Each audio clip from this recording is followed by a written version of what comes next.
কালকে স্তব্ধ করুন বাংলা, মন থেকে করুন, যেভাবে পারেন করুন, সবাই মিলে করুন, কাল স্তব্ধ করুন পশ্চিমবঙ্গ। দফা 1, দাবি 1, মমতা ব্যানার্জির পদত্যাগ। দফা 1, দাবি 1, মমতা ব্যানার্জির পদত্যাগ। কালকে 2000 বিশেষ সম্প্রদায়ের লোককে জড়ো করে ডাক্তারি ছাত্রদের উপর আক্রমণ করেছে। কত বড় নির্লজ্জ একটা প্রশাসন হতে পারে। আরজি করের মতো এইরকম মারাত্মক ঘটনা যখন স্বতঃস্ফূর্তভাবে হাজারো হাজারো লোক রাস্তায় নামছে কোনো রকমের পতাকা ফ্ল্যাগ ছাড়া, তখন এই ধরনের গণ অভ্যুত্থানকে পাশে দাঁড়ানোর বদলে এমন কাণ্ড কারখানা করা হচ্ছে। শাসক দল ভয় পেয়ে গিয়ে যে সমস্ত কাণ্ড কারখানা করছেন সেটা আর বলার অপেক্ষা রাখে না। এবং এটা শিওর যে আন্দোলন সঠিক পথে যাচ্ছে। গতকালের রাতের যে ভ্যান্ডালিজম সেটা কিন্তু তার একেবারে ইঙ্গিতবহ। তার কারণ আন্দোলন সঠিক পথে না গেলে কিন্তু এই ধরনের ঘটনা ঘটতো না। এবং আপনাদের আমি একথা বলতে চাই, গতকালের একটি পর্বে বলেছিলাম, আপনারা যদি মনে করে থাকেন যে প্রশাসন চুপচাপ বসে থাকবে, দাঁত নখ মুখ এগুলো তারা বার করবে না, তাহলে নিশ্চিতভাবে আমরা ভুল। এখনো পর্যন্ত আন্দোলন যত সঠিক পথে এগোবে, আমাদের এই প্রশাসনের নির্লজ্জ মুখটা কিন্তু ঠিক সেইভাবে বেরিয়ে আসবে। হ্যাঁ, গতকালের যে ভ্যান্ডালিজমের তথ্য আপনারা বা আমরা কেউই শিওর করে বলতে পারবো না যে এটা তৃণমূল কংগ্রেসের গুণই করেছে। এটাই অ্যাডভান্টেজ হয়তো তারা নেওয়ার চেষ্টা করবে। কিন্তু এটা বলতে পারি যে আন্দোলন যত সঠিক জায়গায় যাবে, যত আন্দোলনের মাত্রা তীব্র থেকে তীব্রতর হবে, তত কিন্তু এই ধরনের ঘটনা ঘটবে। আপনাদের সকলের হয়তো মনে রয়েছে যে জয় বাবা ফেলুনাতে একটা ঘটনা দেখানো হয়েছিল। ফেলুদা যখন রাস্তার উপর দিয়ে যাচ্ছিলেন দোষীকে ধরতে, যখন রাস্তার উপর দেখেছিলেন যে ইট কাঁকড় এই সমস্ত বেছানো ছিল এবং তার মধ্যে পেরেক রেখে দেওয়া ছিল যাতে গাড়িটা পাংচার হয়ে যায়, তখন তিনি বলেছেন যে আমরা সঠিক রাস্তাতেই যাচ্ছি, এই রাস্তা দিয়ে গেলেই দুষ্কৃতীদের ধরা যাবে। এবং গতকালের যে এই হামলা সেটা যেন পরিষ্কারভাবে প্রকাশ করে দিল আন্দোলন সঠিক জায়গাতেই যাচ্ছে, আন্দোলনের মাত্রা সঠিক জায়গাতেই রয়েছে। সেই কারণেই কিন্তু ভয় পেয়ে গিয়ে একদল, কারা ভয় পেয়েছে আপনারা সকলেই জানেন, যারা এই আন্দোলন চান না, যারা এই নারী গণ অভ্যুত্থান কালকে গত রাতে যারা দেখিয়ে দিয়েছে, যারা এটা চান না, তারাই কিন্তু এই আন্দোলনকে থামানোর জন্য এই কাণ্ড কারবার করেছে, সেটা পরিষ্কার। এবং আপনাদের দেখাতে চাইবো, আমি আমার ফ্যামিলি সমেত কাল গত রাত গড়িয়ার নেমেছি, আমার নিয়ারেস্ট যে আন্দোলন ক্ষেত্র গড়িয়াতে। একেবারেই সেই রাত 12টার সময় 7 বছরের মেয়েকে নিয়ে আমি কিন্তু সেইখানে উপস্থিত ছিলাম এবং সেখানে সাধারণ মানুষের যে একেবারেই স্বতঃস্ফূর্ত আর্তনাদ দেখেছি এই প্রশাসনের বিরুদ্ধে, ওই নির্যাতিতাকে জাস্টিস দেওয়ার জন্য যেভাবে মানুষ রাস্তায় নেমেছিলেন। আসুন তার একটা ছোট্ট চিত্র আপনাদের দেখাই। এখন 12টা বাজছে, আমি গড়িয়ার মোড়ের সামনে দাঁড়িয়ে রয়েছি। একেবারেই দেখতে পাচ্ছেন তিল ধারণের জায়গা নেই, সকলের মুখে শুধু একটাই আওয়াজ, উই ওয়ান্ট জাস্টিস। যে ধরনের বর্বরচিত ঘটনা ঘটেছে, প্রত্যেকটা মানুষ ঘরের বাইরে বেরিয়ে এসেছেন এবং যে যার মতো করে প্রতিবাদ করছেন।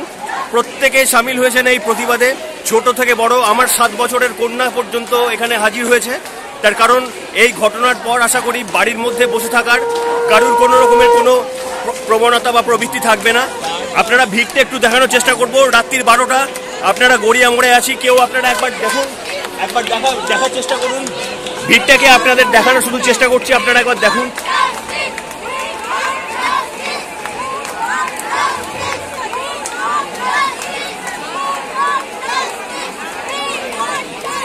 আশা করি দেখতে পেয়েছেন যেভাবে একেবারেই প্রত্যেকটি মানুষ ঘরের মধ্যে থেকে আর আওয়াজ নয়, রাস্তায় নেমে তারা মনে করেছেন যে এর প্রতিবাদ হওয়া উচিত।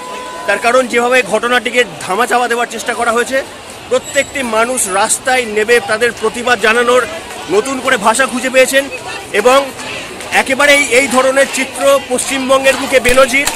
এই ধরনের ঘটনাকে নিয়ে উত্তাল আজ পর্যন্ত কখনো আমরা পশ্চিমবঙ্গবাসী দেখিনি। একেবারেই প্রত্যেকটি মানুষ স্বতঃপ্রণোদিতভাবে রাস্তায় নেমেছেন, আপনারা দেখতে পাচ্ছেন।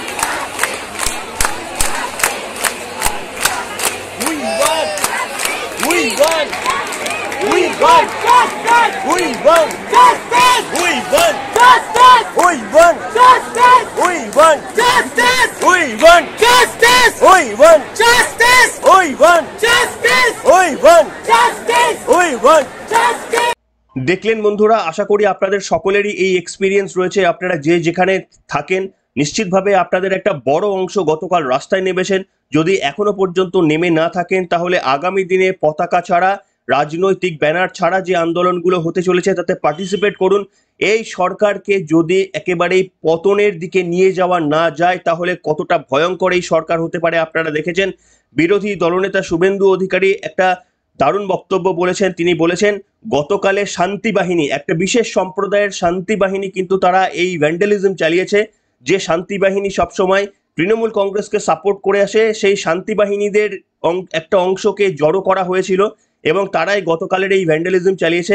একটাই দাবি হওয়া উচিত, দফা 1 দাবি 1, মমতা বন্দ্যোপাধ্যায়ের পদত্যাগ, এটাই বলেছেন বিরোধী দলনেতা। এবং সত্যি এটা ছাড়া আর কোনো উপায় নেই। বিজেপি, সিপিএম, কংগ্রেস সকলকে একত্রিত হতে হবে, সকলকে মনোমালিন্য ভুলে। তার কারণ এটা রাজনৈতিক ব্যানারের লড়াই নয়, সাধারণ মানুষকে বাঁচানোর লড়াই। দফা 1 দাবি 1, মমতা বন্দ্যোপাধ্যায়ের পদত্যাগ, এই দাবিতে কিন্তু উত্তাল হওয়া উচিত শুভেন্দু অধিকারী বলেছেন। যদি সম্ভব হয় কালকে বন্ধ ডাকুন বা যে কোনো উপায়ে পুরো পশ্চিমবঙ্গকে অচল করুন। যতক্ষণ না পর্যন্ত এই মুখ্যমন্ত্রীকে গদি থেকে টেনে নামানো যায় ততক্ষণ পর্যন্ত এই আন্দোলন চলা উচিত এবং সমস্ত রাজনৈতিক দল একত্রিত হয়ে কাজ করা উচিত। তিনি বলেছেন যে এই ভাই ভাই আমরা অনেক দেখে নিয়েছি নন্দীগ্রামে, আমরা যদি না থাকতাম তাহলে হিন্দুরা বাঁচত না। এবং এই যে ধরনের ঘটনা ঘটেছে এটা একটা বিশেষ ধরনের শান্তি বাহিনী যে এই কাণ্ড ঘটিয়েছে সেটাই বিরোধী দলনেতা শুভেন্দু অধিকারী বলেছেন। আসুন তার বক্তব্যটা শুনুন। এবং তার একটাই দাবি, দফা 1 দাবি 1, মমতা বন্দ্যোপাধ্যায়ের পদত্যাগ। আমার মনে হয় যে ছাত্র আন্দোলনরা শুধুমাত্র এই উই ওয়ান্ট জাস্টিস চাইছিলেন, তাদেরও বোধহয় এটাতে এবার স্লোগানটাকে কিছুটা পরিবর্তন করা উচিত। তার কারণ যেভাবে তাদেরকে নিরাপত্তা দিতে ব্যর্থ হয়েছে রাজ্য পুলিশ, তাতে করে তাদেরও কিন্তু এই দাবিতে আসলে আস্তে আস্তে সোচ্চার হওয়া উচিত। শুনুন বিরোধী দলনেতা কি বলেছেন।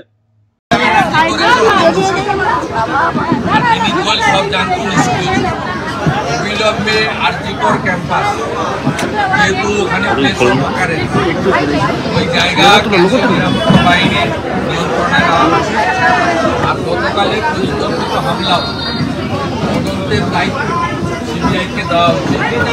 কারণ গতকাল প্রায় 1,500 থেকে 2,000 একটি বিশেষ সম্প্রদায়ের শান্তি বাহিনীকে হাওড়া থেকে, কামারহাটি থেকে এবং বেলগাছিয়া থেকে জড়ো করে এই হামলা করা হয়েছে। এটা নিন্দার কোনো জায়গা নেই। আমরা নন্দীগ্রামের লোকরা হ্যাবিচুয়েটেড। আমরা হনুমান পূজার দিন হামলা দেখেছি, আমরা জানি এরা কি করে। আমি জিতেছি বলে এখানে হিন্দু লোকগুলো বেঁচে আছে, সব শেষ করে দিল। 2021-এ দেবব্রত মাইতিকে খুন করেছে, এবারের লোকসভা ভোটেও রথিবালা আড়িকে খুন করেছে। মমতা বলছে যে আদালতের নির্দেশে সিবিআই যদি হয় ঠিক আছে, কিন্তু যেন দোষীরা যেন শাস্তি পায়।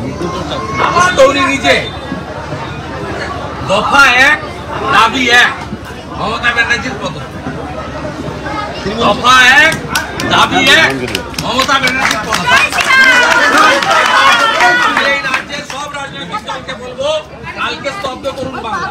মমতা বলছে মন থেকে করুন, যেভাবে পারেন করুন, সবাই মিলে করুন, কাল স্তব্ধ করুন পশ্চিমবঙ্গ। দফা 1 দাবি 1, মমতা ব্যানার্জির পদত্যাগ। দফা 1 দাবি 1, মমতা ব্যানার্জির পদত্যাগ। কালকে 2,000 বিশেষ সম্প্রদায়ের লোককে জড়ো করে ডাক্তারি ছাত্রদের উপর আক্রমণ করেছে। ক্ষমার অযোগ্য। এই টাউন ক্লাবে যারা ককটেল মেরেছিল, পেট্রোল বোম, যারা দেবব্রত মাইতিকে খুন করেছিল চিল্লো গ্রামে, যারা মনসা বাজারে রথিবালা আড়িকে খুন করেছিল, ওই মডেল কলকাতার লোক দেখছে। আমরা তো আগে দেখেছি, তাই নন্দীগ্রামের লোক ওদের ভোট দেয় না। নন্দীগ্রামের লোক আগে থেকে প্রস্তুত হয়ে গেছে। কলকাতা বুঝুক এবারে। তথাকথিত সেকুলারিজমের ঝান্ডা নিয়ে ঘুরেন যারা, তাদেরকে বলুন। যারা বলেন না ভাই ভাই ভাই ভাই, তাদের বলুন। শুনলেন বন্ধুরা, একেবারেই কোনো কথা নেই, শুধু দাবি একটাই, ওই নির্যাতিতার খুনিদের তাদেরকে ধরতে তো হবেই, তার জন্য সিবিআই তদন্ত করছে। এবং গতকাল যে ভ্যান্ডালিজম চলেছে তার জন্য একেবারেই পুলিশ মন্ত্রী দায়ী। এমনিতে স্বাস্থ্যমন্ত্রী হিসাবে তিনি আগেই ব্যর্থ হয়েছিলেন। একটা ডাক্তার, মানে যিনি পিজিটি অর্থাৎ পোস্ট গ্রাজুয়েট ট্রেনিং করে, এত দীর্ঘদিনের পড়াশোনা করে যিনি ডাক্তার তৈরি হচ্ছিলেন তাকে যেভাবে একেবারে সরিয়ে দেওয়া হলো, এবং এটা শুধুমাত্রই ধর্ষণের ঘটনা বললে কম বলা হবে। এ নিয়ে একটি পর্ব করেছি, আপনাদের সামনে পরে আনবো। এটা শুধু ধর্ষণ বলে চালিয়ে দেওয়ার চেষ্টা করা হচ্ছে, এটা মোটেই সেই অর্থে আমার বিশ্বাস এটা শুধু ধর্ষণের ঘটনা নয়, এটাকে ধর্ষণের মোড়কে চালিয়ে দেওয়ার একটা চেষ্টা করা হচ্ছে। এর মধ্যে অনেক প্রভাবশালীরা থাকতে পারেন।